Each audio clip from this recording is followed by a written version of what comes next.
Good morning student, welcome to BMT college. जो मेरा lecture है, ये लेक्चर है बीसी सेकेंड ईयर के लिए। सब्जेक्ट का नाम है ओप्स B++। इसमें जो हम आज टॉपिक कवर करेंगे वो कवर करेंगे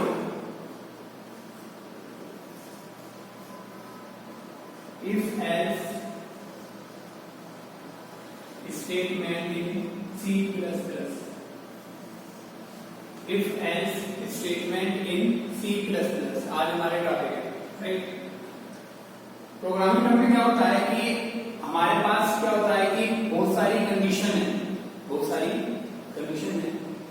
और उन कंडीशन के अकॉर्डिंग हमें डिसीजन बनाना होता है। अगर हमें कोई डिसीजन लेना है तो बहुत सारी कंडीशन होती हैं। अगर ये होगा तो ये करेंगे, अगर ये होगा तो ये करेंगे, ठीक है। अगर मेरे ग्रेजुएशन में 80% मार्क्स हो गया तो मैं उस वाले कॉलेज में जाऊंगा। अगर मेरे ग्रेजुएशन में 80% से बिलो मार्क्स हो गए तो मैं उस वाले कॉलेज में जाऊंगा। तो ये क्या है, ये हमारी लाइफ में क्या होती है, कंडीशंस होती है। हमारी लाइफ में क्या होती है, ये कंडीशंस होती है। अगर कंडीशन ट्रू हो गई तो ये काम हो जाए, अगर कंडीशन फॉल्स हो गई तो ये काम हो जाए, ठीक है। तो इसी के अकॉर्डिंग हम क्या करते हैं अपनी लाइफ में, डिसीजन लेते हैं। इन्हीं कंडीशन के अकॉर्डिंग हम अपनी लाइफ में क्या लेते हैं, डिसीजन लेते हैं, ठीक है। जैसे मैंने ये एग्जाम्पल दिया, अगर मेरे ग्रेजुएशन में 80% प्लस मार्क्स आ गए तो मैं इस वाले कॉलेज में जाऊंगा। अगर मेरे 90% प्लस मार्क्स आ गए तो मैं BU में जाऊंगा। अगर 80% से बिलो आ गए तो मैं मेरिट में एडमिशन लूंगा या गाजियाबाद में एडमिशन लूंगा। तो ये क्या है, ये हमारी लाइफ की कंडीशंस होती हैं और इसी के अकॉर्डिंग हम क्या करते हैं, डिसीजन लेते हैं। पूरा आप ये मान के चलिए कि जो हमारी पूरी लाइफ है वो इन्हीं कंडीशनों पर डिपेंड करती है। तो इसी चीज को प्रोग्रामिंग टर्म से जोड़ने के लिए यहाँ पर आपको दिए गए हैं इफ एल्स स्टेटमेंट। इसी चीज को प्रोग्रामिंग टर्म से जोड़ने के लिए यहाँ पर दिया गया है if else statement. If else statement जो होता है वो ये कहलाता है डिसीजन मेकिंग स्टेटमेंट।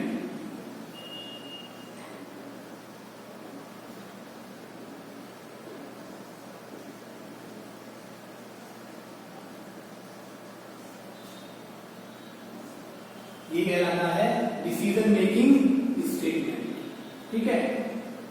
इसमें क्या है, जैसा कि मैंने एग्जांपल दिया, अगर मेरे 90% से ऊपर मार्क्स आए तो मैं दिल्ली में एडमिशन लूंगा। अगर 90% से बिलो आए तो गाजियाबाद में एडमिशन लूंगा। तो यहाँ पर क्या हो रहा है, कंडीशन ट्रू हो रही है तो ये काम हो जाए, अगर कंडीशन फॉल्स हो रही है तो ये काम हो जाए।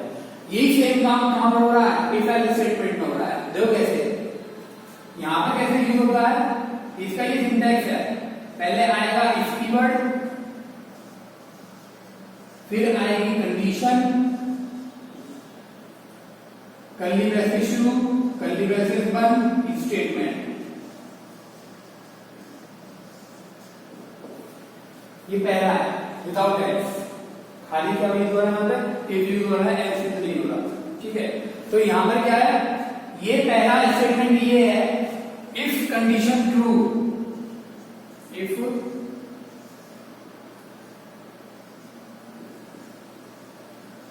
कंडीशन ट्रू, अगर कंडीशन क्या हो जाए, ट्रू हो जाए तो क्या होगा, ये वाला स्टेटमेंट रन होगा, ये वाला स्टेटमेंट रन होगा।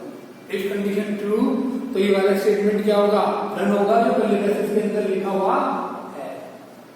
ये स्टेटमेंट जब भी चलेगा जब ये कंडीशन क्या होगी, ट्रू होगी। अगर ये कंडीशन फॉल्स हो जाएगी तो ये स्टेटमेंट एग्जीक्यूट नहीं होगा। ये बात ध्यान रखना, ये वाला स्टेटमेंट आपका जब भी चलेगा जब ये कंडीशन क्या होगी, ट्रू, ठीक है। ये वाली बात हो गई। अगर मेरे 90% मार्क्स है तो मैं दिल्ली में एडमिशन लूंगा, लेकिन होगा कब, एडमिशन कब लूंगा, जब मेरे 90% मार्क्स आएंगे। जब मेरे 90% मार्क्स आएंगे जब भी तो मैं एडमिशन ले पाऊंगा दिल्ली में। तो यहाँ पर कंडीशन क्या होगी, ट्रू होगी, जब भी marks greater than 90% admission in Delhi. तो ये स्टेटमेंट जब भी चलेगा जब कंडीशन क्या होगी, राइट। अगर ये कंडीशन फॉल्स होगी तो ये स्टेटमेंट एग्जीक्यूट नहीं होगा, तो ये स्टेटमेंट एग्जीक्यूट नहीं होगा, राइट। तो ये तो पहला इसका फर्स्ट पार्ट हो गया। केवल इसमें क्या यूज हो रहा है, इफ यूज हो रहा है, इसमें एल्स यूज नहीं हो रहा। अगर इफ और एल्स यूज करना हो, इफ के साथ एल्स यूज करना हो तो उस केस में क्या होगा, यहाँ तो क्या हो रहा है, या तो कंडीशन ट्रू है तो मैं दिल्ली में एडमिशन ले रहा हूँ, अगर कंडीशन फॉल्स है तो स्टेटमेंट एग्जीक्यूट नहीं हो रहा। मैं ये चाह रहा हूँ कि ऐसा हो कि मेरे 90% मार्क्स, अगर मेरे मार्क्स 90% से ज्यादा हैं तो एडमिशन कहाँ हो जाए, मेरा दिल्ली में हो जाए, नहीं तो कहाँ हो जाए, गाजियाबाद में हो जाए, नहीं तो गाजियाबाद में हो जाए। तो उस केस में मुझे यूज करना पड़ेगा एल्स, उस केस में मुझे यूज करना पड़ेगा एल्स। देखो कैसे,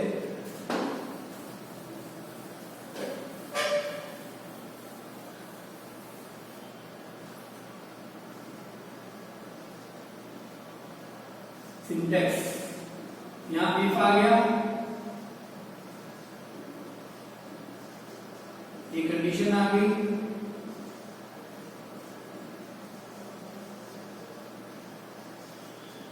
ये स्टेटमेंट,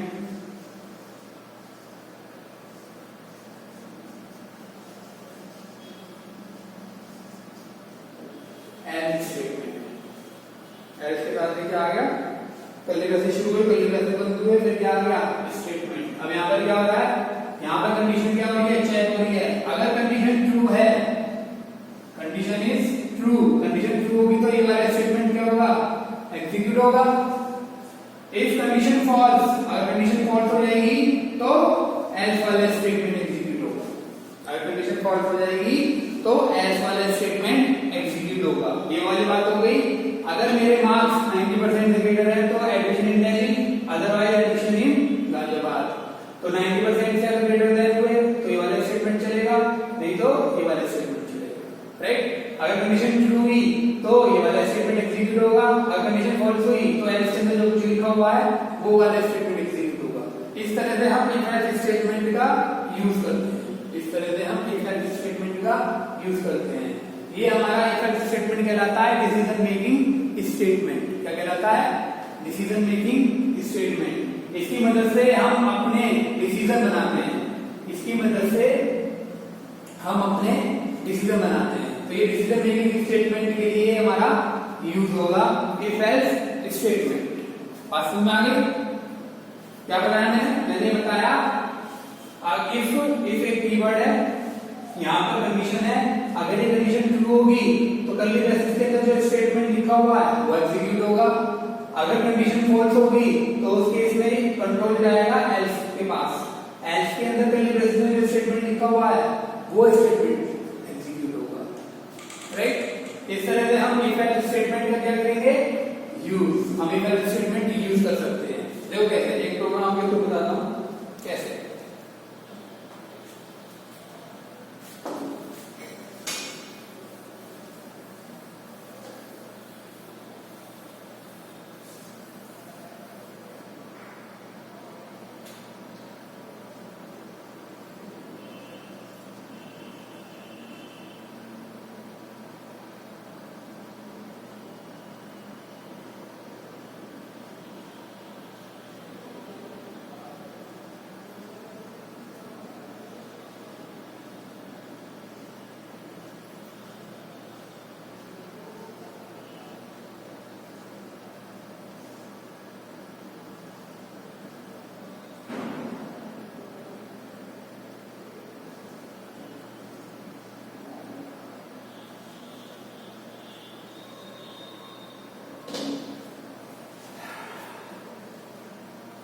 देखिए प्रोग्राम, इस प्रोग्राम के अंदर सबसे पहले हमने हेडर फाइल इंक्लूड करी।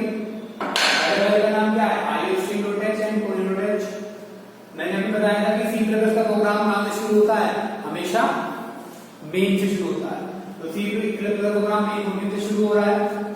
यहाँ पर हमने तो वैल्यू डिक्लेयर कर दिया x एंड y, तो इन्हें मेमोरी एलोकेट हो जाएगी। ये x हो गया,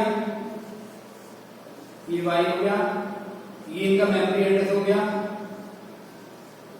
ये 101 पे गया, 103 पे गया, ठीक है। 2 बाइट में मेमोरी एलोकेट हो गई। अब इनमें तो कोई वैल्यू नहीं है, टारगेट वैल्यू है, सॉरी x को आपने 10 इनिशियलाइज कर रखा है, y को आपने 20 इनिशियलाइज कर रखा है। तो x के अंदर कितनी वैल्यू आ जाएगी 10, y के अंदर कितनी वैल्यू आ जाएगी 20, ठीक। अब आपने यहाँ पर एक decision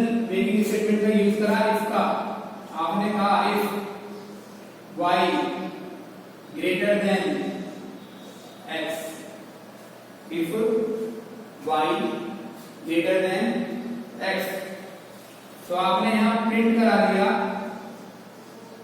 C out y is greater,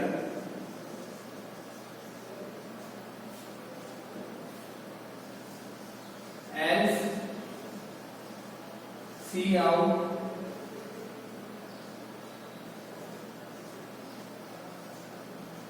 x is greater, else cout x is greater।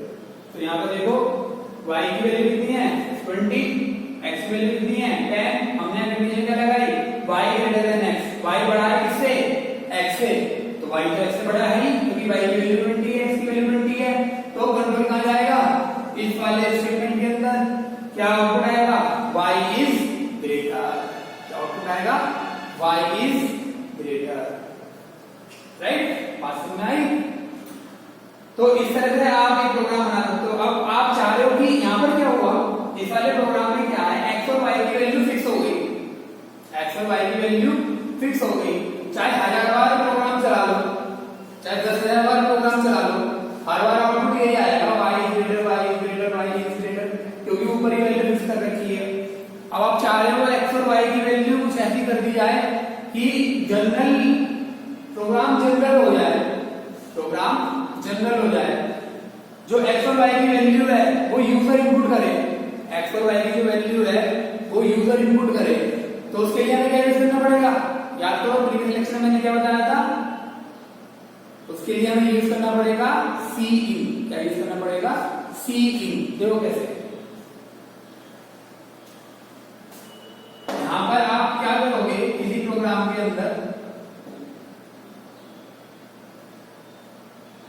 यहां पे आप पहले डिक्लेयर कर दोगे, इन्हें इनिशियलाइज नहीं करोगे, डिक्लेयर कर दिए केवल x और y, तो इन्हें इनिशियलाइज तो कराएगी, तो इनके अंदर ये वैल्यू आएगी नहीं, इनके अंदर ये वैल्यू आएगी नहीं, clear.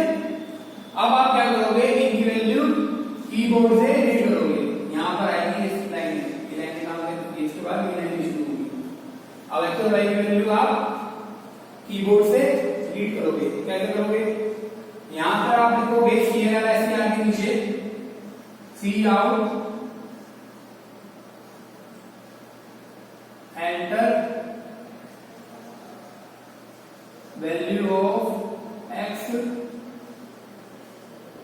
And y,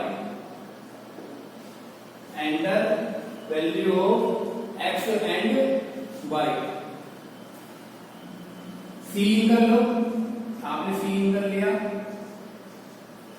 C in x and y, आप एक साथ एक लाइन में लिख सकते हो, यहां पर आप एक लाइन में लिख सकते हो, ये अलग अलग लाइन यूज कर सकते हो, पहले लिखो एंटर वैल्यू ऑफ एक्स, फिर लिखो सी इन एक्स, फिर लिखो एंटर वैल्यू ऑफ वाई, फिर लिखो सी इन वाई, एक साथ लिख दो enter value of x and Y, फिर लिख दो C in x and Y, तो एक्स और वाई की वैल्यू एक साथ एंटर हो जाएगी। इसके बाद आप प्रिंट करा लो एक्स और वाई की वैल्यू को, यहां हमने लिखा वैल्यू ऑफ एक्स, यहां आपने एक्स की वैल्यू प्रिंट करा ली, फिर आपने लिखा वैल्यू ऑफ वाई, आपने यहां पे वाई की वैल्यू प्रिंट करा ली, जो भी सी के अंदर से जो भी वैल्यू जाएगी कीबोर्ड से वो एक्स और वाई में स्टोर हो गई, फिर आपने सी आउट के थ्रू वैल्यू ऑफ एक्स और वैल्यू ऑफ वाई क्या करा ली, प्रिंट करा ली। अब यहां पर आपका प्रोग्राम जनरल प्रोग्राम बन गया, अब यहां पर आपका प्रोग्राम एक जनरल प्रोग्राम बन गया। अब यहां पर क्या है, यूजर हर बार एक्स और वाई की वैल्यू क्या कर सकता है, चेंज कर सकता है, यूजर हर बार एक्स और वाई की वैल्यू क्या कर सकता है, चेंज कर सकता है। देखो कैसे, सी का प्रोग्राम कहां से रन हुआ, मेन से, मेन फंक्शन से चलना शुरू हुआ। सबसे पहले हमने लिखा इंट एक्स और वाई, एक्स और वाई को मेमोरी एलोकेट हो गई, ये एक्स हो गया, ये वाई हो गया, ये मेमोरी एलोकेशन हो गई 101 103, कंप्यूटर के अंदर एक मेमोरी मिली होगी, उसका एक एड्रेस भी होगा, ये मेमोरी एड्रेस हो गया, मेमोरी एड्रेस कुछ भी हो सकता है, मैंने अज्यूम कर लिया 101 और 103 है। अब इसके अंदर कैसे वैल्यू है, आगे वैल्यू, क्योंकि यहाँ वैल्यू हमने क्या नहीं करी, इनिशियलाइज नहीं करी, तो कुछ भी तो वैल्यू इसके अंदर आ जाएगी। इसके बाद CLR SCR के बाद ये वाला स्टेटमेंट चला, कंप्यूटर में लिखा आएगा enter value of x and Y, computation में लिखकर आएगा यूजर के लिए वैल्यू एंटर करो एक्स और वाई की। यूजर ने सपोज एक्स की वैल्यू डाली 10, वाई की वैल्यू डाली 20, तो सी के थ्रू यदि वो 10 प्रिंट करेगा तो एक्स में कितना आ जाएगा 10, और यदि 20 प्रिंट करेगा तो वाई में कितना आ जाएगा 20। तो यहाँ एक्स और वाई को वैल्यू क्या हो जाएगी, इनिशियलाइज हो जाएगी। फिर ये वाली लाइन चलेगी, cout value of x print होकर आएगा, वैल्यू ऑफ एक्स कितनी है 10, cout value of y, y की वैल्यू प्रिंट होकर आएगी, वाई की वैल्यू कितनी है 20। इसके बाद ये वाली लाइन चलेगी, if Y greater than X, Y बड़ा है एक्स से, क्योंकि वाई की वैल्यू 20 और एक्स की वैल्यू 20 है, तो कौन सा स्टेटमेंट चलेगा, वाई इज ग्रेटर। आउटपुट क्या आएगा, वाई इज ग्रेटर। अब सपोज यूजर ने यहां पे वैल्यू डाल दी 30, एक्स पे वैल्यू डाल दी 30, अब क्या होगा, यहां कंडीशन चेक हुई y ग्रेटर देन x, लेकिन y क्या है 20 और x क्या है 30, कंडीशन क्या हो गई फॉल्स, कंडीशन क्या हो गई फॉल्स। कंडीशन फॉल्स होते ही जो कंट्रोल होगा इस वाले स्टेटमेंट को एग्जीक्यूट न करा के कौन से वाले स्टेटमेंट को एग्जीक्यूट कराएगा, एल्स वाले स्टेटमेंट को एग्जीक्यूट कराएगा। मैंने अभी बताया इफ एल्स में क्या होता है, अगर इफ वाली कंडीशन ट्रू है तो इफ वाला स्टेटमेंट चलेगा, और अगर इफ वाली कंडीशन फॉल्स है तो एल्स वाला स्टेटमेंट चलेगा। अगर इफ वाली कंडीशन फॉल्स है तो एल्स वाला स्टेटमेंट चलेगा। यहाँ पर देखो कंडीशन फॉल्स हो गई, हम यहाँ कह रहे हैं कि अब y बड़ा है x से, लेकिन y तो छोटा है x से, y के अंदर कितना है 20, x के अंदर है 30, बड़ा कौन हुआ x, लेकिन हम यहाँ बता रहे हैं y ग्रेटर देन x, तो कंडीशन क्या हो गई फॉल्स। यदि कंडीशन फॉल्स होगी तो ये कौन सा स्टेटमेंट चलेगा, जो एल्स के अंदर लिखा हुआ है। तो आउटपुट क्या आएगा, x इज ग्रेटर, आउटपुट क्या आएगा x इज ग्रेटर, राइट। तो इस तरह से हम इफ एल्स स्टेटमेंट का यूज करते हैं इन C++। इनकी मदद से हम क्या करते हैं, डिसीजन मेकिंग करते हैं, डिसीजन बनाते हैं, डिसीजन क्रिएट करते हैं, अपने डिसीजन ले पाते हैं, जो डिसीजन है उन्हें हम प्रोग्रामिंग टर्म से जोड़ पाते हैं। तो इसके लिए हम इफ एल्स का इस यूज करेंगे। बात समझ में आई।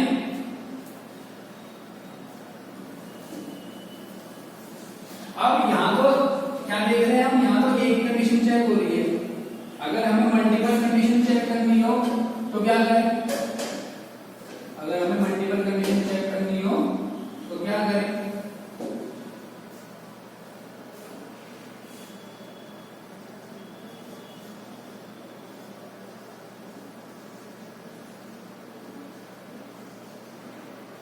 फॉर मल्टीपल कंडीशन के लिए हम क्या यूज करेंगे,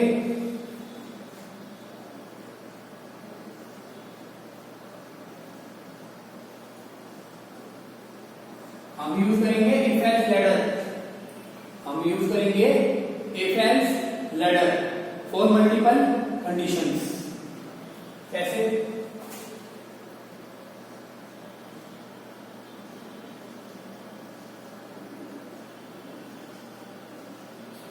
ये हो गया इफ, यहां का कंडीशन नंबर 1,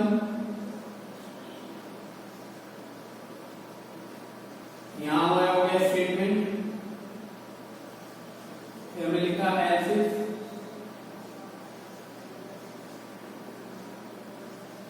यहां आ गई कंडीशन 2,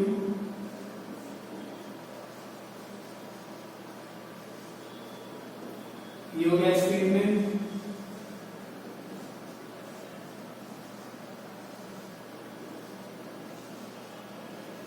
ये होगी कंडीशन 3,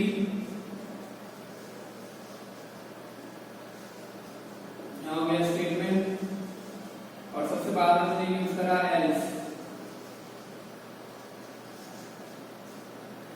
स्टेटमेंट।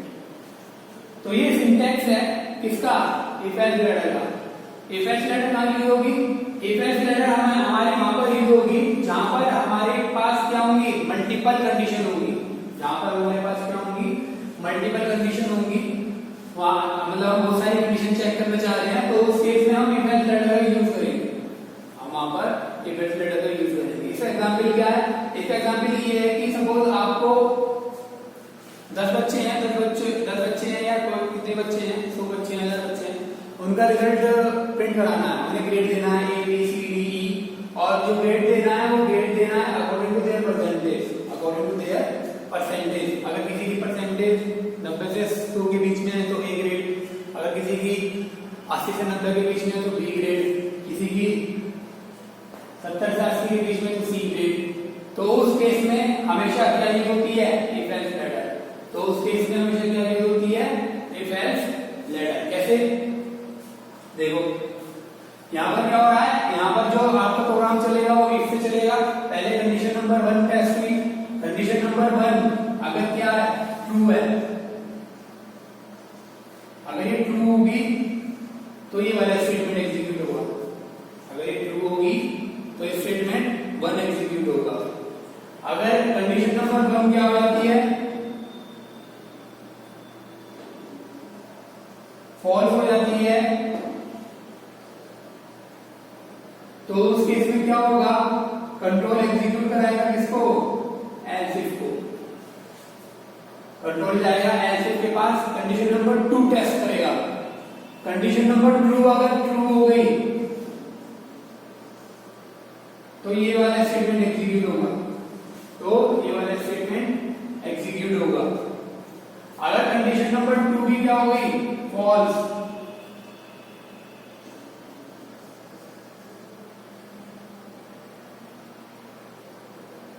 इस केस में ये जाएगा कंडीशन नंबर 3 पे। अगर कंडीशन नंबर 3 ट्रू हो जाती है तो ये जाएगा स्टेटमेंट पे, इस वाले स्टेटमेंट के अंदर जाएगा, ये वाला स्टेटमेंट एग्जीक्यूट कराएगा। अगर ये वाली कंडीशन भी क्या हो गई, फॉल्स,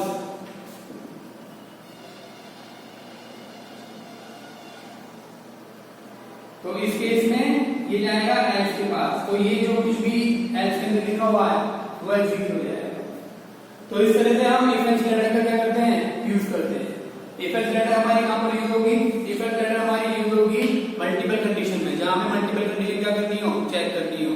तो इस तरह से हम इफ एल्स का यूज करते हैं फॉर डिसीजन मेकिंग स्टेटमेंट। अगर हमें अपने प्रोग्राम में डिसीजन बनाने हैं, डिसीजन लेने हैं, तो उस केस में हम इफ एल्स का यूज करेंगे। ठीक, तो ये हमारे प्रोग्राम में है, इसके आप इन्हें अपने कंप्यूटर पे चला के देखिएगा। ओके।